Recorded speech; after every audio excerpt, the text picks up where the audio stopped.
नमस्कार शेतकरी मित्रांनो, कांदा उत्पादक शेतकरी बांधवांसाठी आताच्या क्षणाची सर्वात महत्त्वाची आणि मोठी बातमी।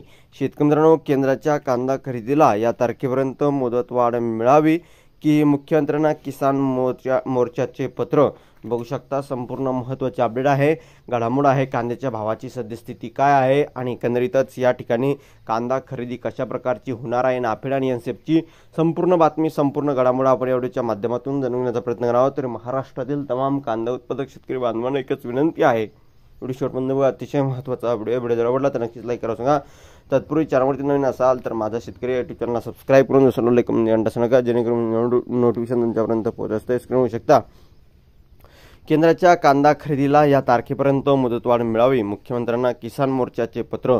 बघू शकता, राज्यातील कांदा उत्पादकांना दिलासा देण्यासाठी तसेच शेतकऱ्यांच्या चाळीतील कांदा साठवण्याच्या सरकारचा साठवणूक गोदामात जाण्यासाठी 28 जुलैला संपणारी केंद्र सरकारची कांदा खरेदी यंदा 15 ऑगस्टपर्यंत सुरू ठेवावी, अर्थात नाफेड एनसीसीएफच्या खरेदीत मुदतवाढ देण्याची विनंती राज्य सरकारने केंद्राला करावी, अशी मागणी करणारे पत्र महाराष्ट्र प्रदेश भाजप किसान मोर्चाचे प्रदेश सरचिटणीस रवींद्र अमृतकर यांनी मुख्यमंत्री देवेंद्र फडणवीस यांना पाठवलेले आहे।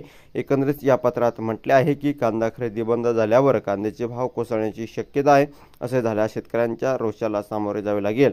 कृपया केंद्रीय ग्राहक व कल्याण मंत्रालयाकडे मागणी करावी, ही विनंती त्यांनी या पत्रात केली आहे।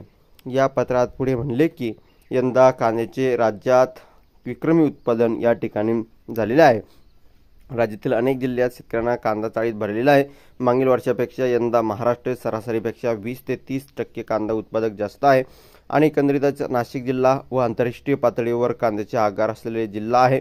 कसमादी पट्ट्यातील या कांदा टिकवण क्षमता आणि निर्यात योग्य कांद्याची ओळखता जाते। केंद्र सरकारने कांदा खरेदी गेल्या महिन्यापासून सुरू असली तरी शेतकऱ्यांचा थंडा प्रतिसाद दिसत आहे।